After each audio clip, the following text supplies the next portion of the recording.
બ્રાહ્મણ સમાજ એ જાગૃત સમાજ, અન્યને શિખામણ આપવા વાળો સમાજ છે. હું દરેક જગ્યાએ સ્ટેજ ઉપર ઊભો થાઉં તો પહેલી વાત એ કહું છું કે ભૂદેવ બનો, ભૂદેવ. પ્રથમ જ્ઞાની બનો અને પછી તમારું અનુકરણ બીજો સમાજ કરશે.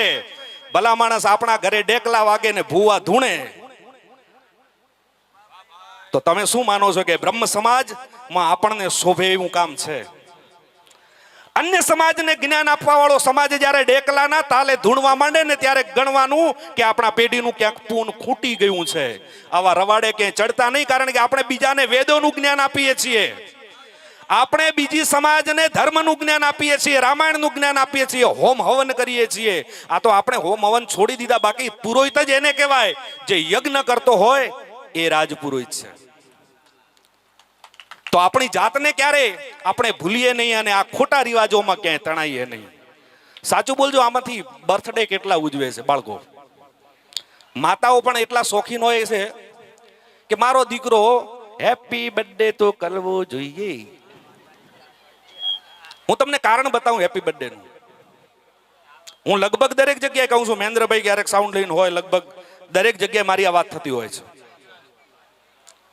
સાહેબ, આપણા ધર્મની અંદર ભગવાનની સામે દીવો કરીએ અને દીવાનો પ્રકાશ થાય તો સુકન માનવામાં આવે, ને જો દીવો ઝાપટું આવે પવનનું ને જો ઓલવાઈ જાય તો એ અપસુકન છે. કેટલા માને છે? આમાં મારી ખોટી વાત હોય તો કહેજો. તમારા ઘરે કુળદેવીને દીવો કરો અને દીવો જો ઓલવાઈ જાય તો સાહેબ અપસુકન છે, સુકન નથી. હવે આવો બર્થડે ઉપર. બર્થડે માં આયા, પેલા પોદલા જેવો કેક ખડક્યો, ઉપર રંગીન રંગીન ચોકલેટ નાખી, મીણબત્તીઓ ઉપર 4 ગોઠવી અને પછી પાછા ફૂં ફૂં કરીને મીણબત્તી ઓલવે, કાપે, મોઢે ચોપડે અને પછી ખાય. શું માનો છો? આપણી સંસ્કૃતિ છે. પછી પાછા કે હેપી બર્થડે ટુ. મરી જા ઢાંકણીમાં પાણી લઈને છાનું માનું. શું હેપી બર્થડે ટુ યુ? ભલા માણસ, જન્મ દિવસ આપણો ન ઉજવાય, મારા રામનો ઉજવાય, મારા કૃષ્ણનો ઉજવાય, મારા શિવનો ઉજવાય, મહારાણા પ્રતાપનો ઉજવાય, શિવાજીનો ઉજવાય.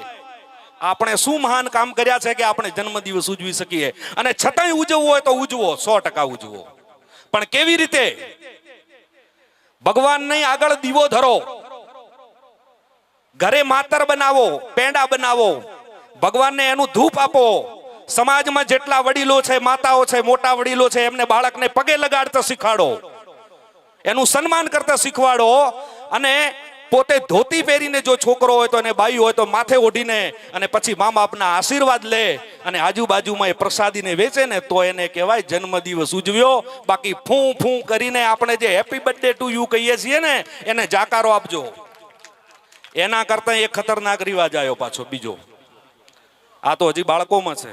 વક્તાભાઈ, મને એ નહીં સમજાતું કે આપણે પહેલાના જમાનામાં જે હળદી કરતા, ખબર છે? હળદી એક પ્રોગ્રામ આવતો, તમને ખબર છે બધાને લગભગ. ત્યારે આપણા તડકામાં કામ કરતા, એવા એસીમાં રહેવા વાળા નહોતા. જ્યારે ખેતરમાં કામ કરતા હોય ને, ડીલ આખું શરીર કાળું પડી ગયું હોય તો એને હળદર અને ચંદનનો લેપ લગાડીને 2 દિવસ માટે ઉજળું કરવામાં આવતું. અને એ પણ બંધ ઓરડામાં. આપણો સમાજનો કરે એના પહેલા નાઈ એ કામ કરે. નાઈ સમાજના આપણા સેવક છે, એમને એ કામ કરતા. અને આપણે એને શેમાં બદલ્યું છે? મોટો મંડપ સજાવીએ, બધા હળદર લગાવે, હળદી લગાવે, એના મોઢે ચોપડે, કપડે ચોપડે ને 1 લાખ રૂપિયાનો ખર્ચો કરે.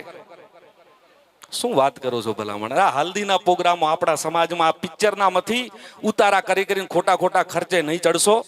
આપણા રીત રિવાજો છે એમાં ચાલો. એના કરતા એક બીજો રિવાજ તમને ખબર હોય તો આપણા સમાજમાં આવ્યો કે નહીં આવ્યો મને ખબર નહીં, પણ લગભગ આવવાની તૈયારીમાં છે. કયો? Pre wedding. આ ઘણા બાપુઓને નહીં સમજાય કે પ્રી વેડિંગ એટલે શું.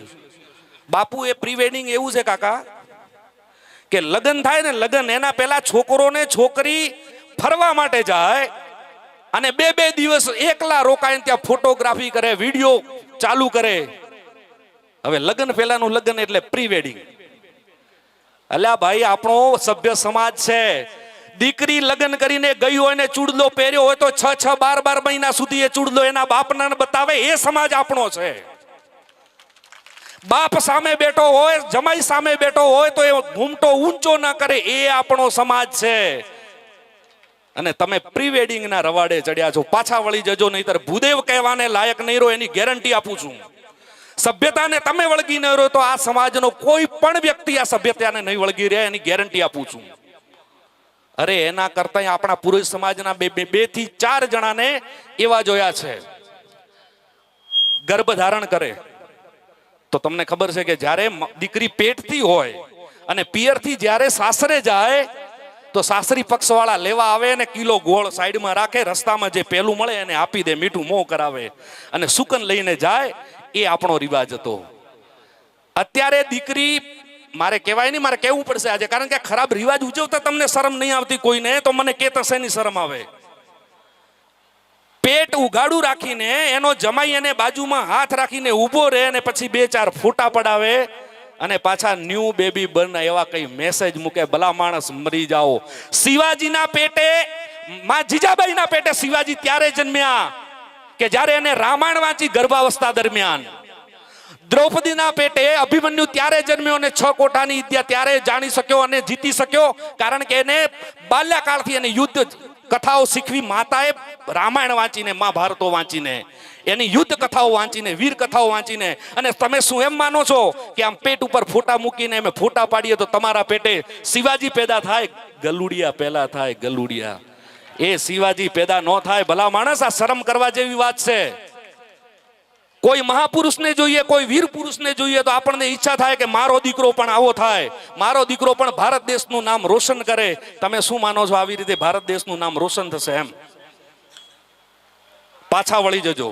મારે અન્ય સમાજને આ સલાહ નથી આપવી, મારે અન્ય સમાજને સલાહ નથી આપવી. બ્રહ્મ સમાજ કરતો થઈ જશે. ભૂદેવ સમાજ, ભૂદેવ પૃથ્વીનો દેવ, બ્રાહ્મણ, બ્રહ્મને જાણનાર, જ્ઞાનને જાણનાર, એ સમાજમાંથી આપણે છીએ. ભલા માણસ, આજે એટલા માટે સલાહ આપું છું, એક નાના ભાઈ તરીકે, એક દીકરા તરીકે, આ સમાજના બંધુ તરીકે, કે આપણને ભૂદેવ તરીકેનું આ ક્યાંય શોભતું નથી. કેટલાને હવે લાગે છે કે તમે વાત કરી એમાંથી આ વાત ખોટી છે, આંગળી ઊંચી કરો એટલે આપણે અહીંયા ચોખવટ થઈ જાય. અને જો તમને સાચી લાગી હોય તો એકવાર જોરદાર તાળીઓથી વધાવી લેજો.